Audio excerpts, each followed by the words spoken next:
कह रहा हूँ ओबीसी समाज में बहुत लोग अभी भी एक पाखंडवाद में फंसे हुए हैं, एक बहुत ही स्थिति में अभी भी निकले नहीं है। मैं कह रहा हूँ, खुद यादव समाज से आता हूँ, मैं कहता हूँ तुम्हारा कर्म और तुम्हारी शिक्षा अगर तुम इन पे जोर दे दो, तुम्हारा कर्म निर्धारित करेगा। मैं कह रहा हूँ डाक कांवड़ लाने से कुछ नहीं होने वाला। पढ़ोगे, किताब पढ़ोगे तो तुम कुछ बनोगे। अगर तुम खाली निठल्ले की तरह कांवड़ घूमोगे, तुम सोचो भगवान तुम्हें देगा, तो भगवान नहीं देने वाला, कुछ देगी। जो बाबा साहब ने हमें अधिकार दे दिए, जो बाबा साहब ने हमें जहाँ पानी पीने तक का भी अधिकार नहीं था, कुएं से पानी पीने का अधिकार भी हमें बाबा साहब ने दिलाया है। उस चीज़ को क्यों नहीं याद करते ये यादव समाज के लोग हैं, क्यों भूल जाते हैं ये लोग? तो बाबा साहब ने एक जाति के लिए काम नहीं करा मैडम। आज बाबा साहब को सिर्फ एक जाति का नेता बना के छोड़ दिया, दलितों का मसीहा। वो बाबा, मैं कहना चाहता हूँ, बाबा साहब दलितों के मसीहा नहीं थे, बाबा साहब पूरे समाज के और बाबा साहब पूरे देश के नेता थे। वो किस बेस पे बयान आया, मैं उसी के माध्यम में जिस तरीके से इन दोनों तानाशाही फैला रखी है, जिस तरीके से बाबा साहब की मूर्तियां हटा रहे हैं, संविधान को खत्म करना चाह रहे हैं, छेड़छाड़, तो उन्होंने उनको चेतावनी दे दी है एक सांसद ने कि अगर तुमने यही हाल रखा तो तुम्हें ज़्यादा दिन नहीं लगेंगे देश छोड़कर भागने के लिए। जिस तरीके से बांग्लादेश की प्रधानमंत्री भागी है, जिस तरीके से श्रीलंका का राष्ट्रपति भागा है, तो मैं कहना चाहता हूं कि ऐसा ना हो कि भारत का प्रधानमंत्री भी भागने पे मजबूर हो। सरकार महोदय, ये मोदी जी ये ना समझे कि बहुजन कमजोर है, बहुजन समाज कमजोर नहीं है। 1 मिनट में सरकार गिरा देगा, 1 मिनट में उठा देगा। अब देखा आपने उसका बांग्लादेश का हाल, तो वो भागी नहीं है, वो भगाई गई है। और यही हाल मोदी जी का होने वाला है अभी आने वाले समय में। 14 अक्टूबर को अल्टीमेट दे दिया गया। यहाँ पर 14 अक्टूबर के बाद अगर बाबा साहब की प्रतिमा नहीं लगी तो अगला आप लोग स्टेप क्या है? भारत बंद आंदोलन, भारत बंद 21 अगस्त को होगा जबरदस्त।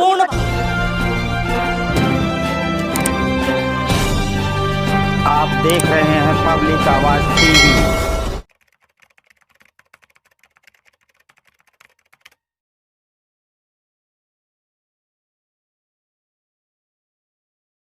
जय भीम, नमो बुद्धाय। मैं सुमन बौद्ध और आप देखना शुरू कर चुके हैं एसबी लाइव 85। जी हाँ, इस वक्त हम हैं जंतर मंतर पर और जंतर मंतर पर लाखों की संख्या में लोग पहुंचे हुए हैं बाबा साहब की प्रतिमा को पुनर्स्थापित करने के लिए। हमारे साथ सर हाथ में संविधान जो है कि लिए हुए। सर, क्या कहना चाहेंगे, आज जंतर मंतर पर क्या करने के लिए पहुँचे हैं?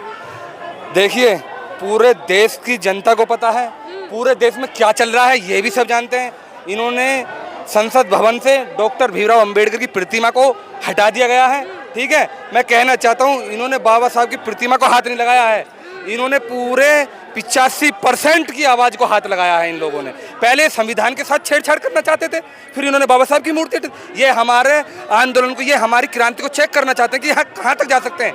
मैं यादव समाज से आता हूँ, यहाँ पे हर वर्ग के लोग आए हैं, SC ST OBC, यानी वोट हमारा और राज तुम्हारा, ये हम चलने नहीं देंगे बिल्कुल भी। जिस तरीके से तानाशाही करके इन लोगों ने बाबा साहब की मूर्ति को हटाया है, हमने इनको पहले भी 2 अप्रैल 2018 को सड़कों पर आंदोलन करके दिखाया था, जिसमें हमारे SC ST OBC समाज के सब लोग थे। ये जैसे जैसे ये हमारे आंदोलन को कुचलेंगे, हम उतने और उभरेंगे। मैं कहना चाहता हूँ, आप देखिए ना, ये कहते थे 400 पार दीजिए, संविधान खत्म कर देंगे।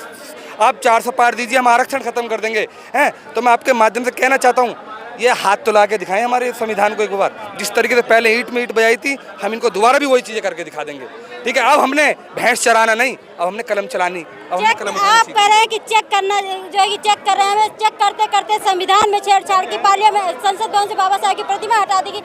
फिर इसके बाद जितने भी बहुजन समाज के लोग हैं, जो SC ST OBC माइनॉरिटी के लोग हैं, उनका हक अधिकार भी छीन लिया जाएगा ऐसे चेक करते करते। कैसे? देखिए, अभी तो इन्होंने हटाया, अभी हमारी सिर्फ चेतावनी है। जिस तरीके से श्रीलंका के राष्ट्रपति को भागना पड़ा, जिस तरीके बांग्लादेश के प्रधानमंत्री को भागना पड़ा, मैं तुम्हें आज आपके चैनल के माध्यम से बताना चाह रहा हूँ, जिस दिन भारत की जनता खड़ी हो गई तो उस दिन इस देश को छोड़ करके भारत के प्रधानमंत्री को भी भागना पड़ेगा। तो मैं बता रहा हूँ, क्योंकि समाज अब देख रहा है, जिस दिन ज्यादती हो जाएगी, ज्यादा अंत की हो जाएगी हमारे अधिकारों पर, हमारे डाकों पर, हमारे रोजगार पर, जिस तरीके से ये लोग कर रहे हैं, जातिवाद फैला रहे हैं, भेदभाव कर रहे हैं। एक दलित समाज की मूंछ रखने पर उसकी हत्या कर दी जाती है, जितेंद्र मेघवाल की, ठीक है। उधर तुम्हारे गुजरात में एक दलित समाज को घोड़ी चढ़ने पर उस पर ईंट पत्थर बरसाए जाते हैं। तुम्हारी लखनऊ वाली गोमती नगर में घटना हुई थी, जिन्होंने पानी बरसात कर रहे थे, उसमें सिर्फ 2 ही जाति दिखाई दी उनको, एक यादव और एक मुसलमान है। तो ये क्या कर रहे हैं, ये जातिवाद फैला रहे हैं। बीजेपी जातिवादी पार्टी बन चुकी है, बीजेपी का अंत निश्चित आ रहा है, निकटतम आ रहा है, वो डाउन फ्लो पे जा रही है बीजेपी। और मैं बताना चाहता हूँ, या तो ये अपनी हरकतें, गंदी हरकतों को सुधार ले, नहीं तो जनता सुधारने के लिए तैयार बैठी है। और ये जो चुनाव जीते हैं, ADR की रिपोर्ट आई है, 78 सीटें ये गड़बड़ी करके जीते हैं, ये ईमानदारी से चुनाव नहीं जीते हैं ये लोग।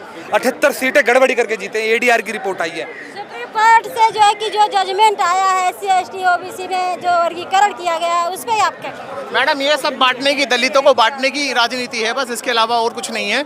एक बात बताइए, जब इतना कह रहे हैं कि भाई ये होना चाहिए, ये होना चाहिए, रोजगार कहाँ है, सरकारी नौकरी कहाँ है, प्राइवेटाइजेशन इतना बढ़ चुका है, युवा परेशान है, किसान परेशान है, तो ये सारे संसाधन कहाँ से आएंगे? ये इन संसाधनों को छुपाने के लिए ये एक षड्यंत्र है, इसके अलावा और कुछ नहीं है। सर, जिस तरह से बाबा साहब संघर्ष किए थे पानी की वजह, पानी को लेकर, और आज जो है कि आप बाबा साहब की प्रतिमा को पुनर्स्थापित करने के लिए आज लाखों की संख्या में जंतर मंतर पर पहुंचे। आखिर ये जो समाज है वो आखिर कब अपने अधिकारों को जाने? देखिए मैम, पहले समाज में इतनी जागरूकता नहीं थी, मैं आपको बता दूं। अब जैसे जैसे लोगों ने पढ़ना स्टार्ट कर दिया है, अपने अधिकारों को जानना स्टार्ट कर दिया है। मैं अभी भी कह रहा हूँ, ओबीसी समाज में बहुत लोग अभी भी एक पाखंडवाद में फंसे हुए हैं, एक बहुत ही स्थिति में अभी निकले नहीं है। मैं कह रहा हूँ, मैं खुद यादव समाज से आता हूँ, मैं कहता हूँ तुम्हारा कर्म और तुम्हारी शिक्षा अगर तुम इन पे जोर दे दो, तुम्हारा कर्म निर्धारित करेगा। मैं कह रहा हूँ, डाक कावड़ लाने से कुछ नहीं होने वाला। पढ़ोगे, किताब पढ़ोगे तो तुम कुछ बनोगे। अगर तुम खाली निठल्ले की तरह काम और घूमोगे, तुम सोचो भगवान तुम्हें देगा, तो भगवान नहीं देने वाला। तुम्हें शिक्षा देगी, शिक्षा तुम्हें सब कुछ देगी। जो बाबा साहब ने हमें अधिकार दे दिए, जो बाबा साहब ने हमें, जहाँ पानी पीने तक का भी अधिकार नहीं था, कुएं से पानी पीने का अधिकार भी हमें बाबा साहब ने दिलाया है। उस चीज़ को क्यों नहीं याद करते ये यादव समाज के लोग हैं? क्यों भूल जाते हैं ये लोग? तो बाबा साहब ने एक जाति के लिए काम नहीं करा मैडम। आज बाबा साहब को सिर्फ एक जाति का नेता बना के छोड़ दिया, दलितों का मसीहा। वो बाबा, मैं कहना चाहता हूँ, बाबा साहब दलितों के मसीहा नहीं थे, बाबा साहब पूरे समाज के और बाबा साहब पूरे देश के नेता थे। बाबा साहब की बड़ी बड़ी प्रतिमाएं अमेरिका के अंदर जाके देख लीजिए, कितनी बड़ी बड़ी प्रतिमाएं लग रही हैं वहाँ पे, लोग वाग उनको नमन करते हैं। मैं कहता हूँ, जातिवाद खत्म, जातिवाद बढ़ा रहे हो, ठीक है, हम आरक्षण को लात मार देंगे, आप सारी जाति खत्म कर दो। लेकिन अब तो देखने को मिला बाबा साहब को भी लोग पूजने की कोशिश कर रहे हैं, पूज रहे हैं। बाबा साहब को मानेंगे? अब तो मैं कह रहा हूँ, अभी तो इन्होंने सिर्फ 240 पे आई है मोदी सरकार, तो उनको झुका दिया, इतना झुका दिया, वो झुकने पे मजबूर हो गए। मैं कह रहा हूँ, अगर अगली बार ये और न सुखे तो मैं कह रहा हूँ कदमों में लेटेंगे, कदमों में बाबा साहब के। जो आज RSS की नीति चल रही है, वो देश बांटने की नीति, और ये अपना संविधान लागू करना चाहते हैं RSS वाले हैं। RSS का आज़ादी में क्या योगदान है, मुझे बता दीजिए। एक भी इनका, एक भी नेता RSS वालों को मुझे ये बता दीजिए, इनका आज़ादी में क्या योगदान है। इन्होंने सिर्फ अंग्रेजों की गुलामी करी है, इन्होंने सिर्फ अंग्रेजों के मुखबरी करी है। ये देश को बांटना चाहते हैं। मैं जब ही पहचान देता हूँ, SC ST OBC माइनॉरिटी जाग जाएं, राष्ट्रपति भी इनका, प्रधानमंत्री भी इनका, मुख्यमंत्री भी इनका, और SDM भी इनका, और PM भी इनका, सब चीज़ इनके बनेंगे, पर जागने को तैयार नहीं है। कौन जगाएगा? हम जैसे जागरूक लोग जगाएंगे। अगर हम जागरूक बनेंगे तो समाज जागरूक बनेगा। आपके चैनल के माध्यम से जब ये दूर दूर तक लोग आगे देखेंगे तो कहेंगे कि एक यादव समाज का लड़का इस चैनल पे बोल रहा है, बहुत अच्छी बात बोल रहा है। मैं हर आंदोलनों में, बहुजन समाज के आंदोलन हो या किसी भी चीज़ के आंदोलन हो, मैं बहुत आगे रहता हूँ, क्योंकि मुझे पता है मेरा अधिकार क्या है। और जिस दिन मेरा अधिकार मारे जाएंगे तो उस दिन मुझे निकलना पड़ेगा, सीधी सी बात। आखिरी एक बार इस बुक को ऐसे रख लो, और जो आपने अधिकतर जो लोग और महिलाएं ये बोलती हैं ना कि बाबा साहब के बारे में आजकल एक रील का ट्रेंड चल रहा है, रील बनाती हैं, तो बात बात पे ना कुछ महिलाओं को यही नहीं पता कि अधिकार बाबा साहब की वजह से महिलाओं को मिले। मैं रिस्पेक्ट करता हूँ महिलाओं की, लेकिन कुछ महिलाएं ऐसी हैं कि जो बाबा साहब के बारे में बहुत गलत बोलती हैं, SC ST एक्ट के बारे में गलत बोलती हैं, या कुछ मनुवादी लोग हैं। मनुवादी भी दो तरह के हो चुके हैं, एक तो पढ़े लिखे हैं जो जिनको सब पता है, वो कहते हैं कि अब मनुवाद से बाहर आना चाहिए, और एक हैं जो पढ़ तो लिए हैं लेकिन मनुवादी अभी उनकी दिमाग में भरी पड़ी है। तो जो भरी पड़ी है, मैं उन लोगों को एक बात बता देना चाहता हूँ, भाई लोगों, नफरत फैलानी बंद कर दो, नहीं तो नफरत फैलाने के चक्कर में आप भारत के अंदर ही सिमट कर रह गए। अगर बुद्ध की तरह विचार बांटते तो आज भी 56 देश बुद्ध की तरह आपके भी होते, 56 देश आपके हिंदुओं के भी होते। तुम दूसरा एक समुदाय क्या कह लेता है इन हिंदुओं से लड़ने के लिए, वो ये कहता है कि भाई इन लोगों में जातिवाद है, इन लोगों के अंदर जातिवाद है, जातियों में बटे हुए हैं, ये आपस में लड़ के मर जाएंगे, और आने वाले 2040 या 2050 में हम राज करेंगे। बाबा साहब कभी नहीं चाहे कि अंधविश्वास पाखंडवाद की तरफ कभी नहीं वो ध्यान दिए, अंधविश्वास पाखंडवाद से बाहर निकालने का काम किया, लेकिन अक्सर देखा जाता है लोग उसी की तरफ आकर्षित होते हैं। ऐसा क्यों आखिर हो रहा है? नहीं, दूसरे की तरफ जो आकर्षित होते हैं, एक तो धर्म के प्रति हो जाते हैं, एक भावनाओं के प्रति हो जाते हैं। जो धर्म के प्रति होते हैं ना, उन लोगों को मैं ये कहना चाहता हूँ कि सुबह सुबह जब अपने बच्चे को घर से भेजने का समय होता है ना, एक तो माँ जाएगी मंदिर और बेटा जाएगा स्कूल। तो जो माँ मंदिर जा रही है ना, वो फिर उसके घर से मंदिर से लौटने के बाद ये नहीं बोलेगी कि बेटा तुम कल स्कूल में जाके अच्छी शिक्षा ये प्रदान करना, ये करना। वो कहेगी बेटा भगवान को नमन करते हुए जाना। सर, आखिरी सवाल आपसे है, जिस तरह से बाबा साहेब की प्रतिमा को लेकर बड़ा आंदोलन आज हो रहा है। बाबा साहेब को जो है कि पार्लियामेंट से, संसद भवन से प्रतिमा हटा दी गई है। जो लाखों लोग 14 अप्रैल या 6 दिसंबर को लोग नमन करने जाते हैं, आखिर अब कहाँ वो जाएंगे? मैं बताना चाहता हूँ, अभी जस्ट आपने एक बयान देखा होगा, वो बयान आया है कांग्रेस के सांसद का। वो किस बेस पे बयान आया, मैं उसी के माध्यम बता रहा हूँ। जिस तरीके से इन दोनों तानाशाही फैला रखी है, जिस तरीके से बाबा साहब की मूर्तियां हटा रहे हैं, संविधान को खत्म करना चाह रहे हैं, छेड़छाड़, तो उन्होंने उनको चेतावनी दे दी है एक सांसद ने कि अगर तुमने यही हाल रखा तो तुम्हें ज़्यादा दिन नहीं लगेंगे देश छोड़कर भागने के लिए। जिस तरीके से बांग्लादेश की प्रधानमंत्री भागी है, जिस तरीके से श्रीलंका का राष्ट्रपति भागा है, तो मैं कहना चाहता हूं कि ऐसा ना हो कि भारत का प्रधानमंत्री भी भागने पे मजबूर हो जाए। तो है अभी भी ये भी भगाया जा सकता है। कमेटी बनती है तब मूर्ति हटाई जाती है। समाज तो दो भागों में बिखरा हुआ है, कैसे समाज को जागृत करें? हमारा जो समाज है वो बिखरा हुआ समाज नहीं है, बस हमारे समाज को जगाने की जरूरत है। हमारे समाज पत्रकार महोदय, ये मोदी जी ये ना समझे कि बहुजन कमजोर है, बहुजन समाज कमजोर नहीं है। 1 मिनट में सरकार गिरा देगा, 1 मिनट में उठा देगा।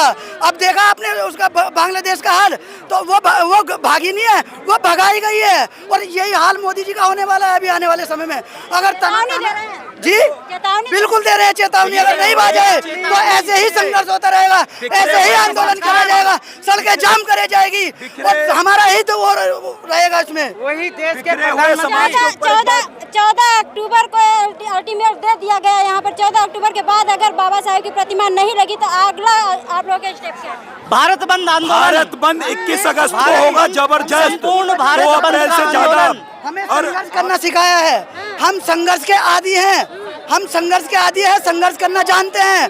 हम सब कुछ छोड़ के आंदोलन करेंगे, हम चक्का जाम करेंगे, जब तक प्रतिमा नहीं लगेगी, जब तक ऐसे ही आंदोलन चलता रहेगा। मैं आपकी मीडिया से सवाल करना चाहता हूं कि जब वो प्रतिमा हटाई गई थी, क्या उसका कोई नोटिस दिया गया था या कोई प्रेस विज्ञप्ति किसी को दी गई थी?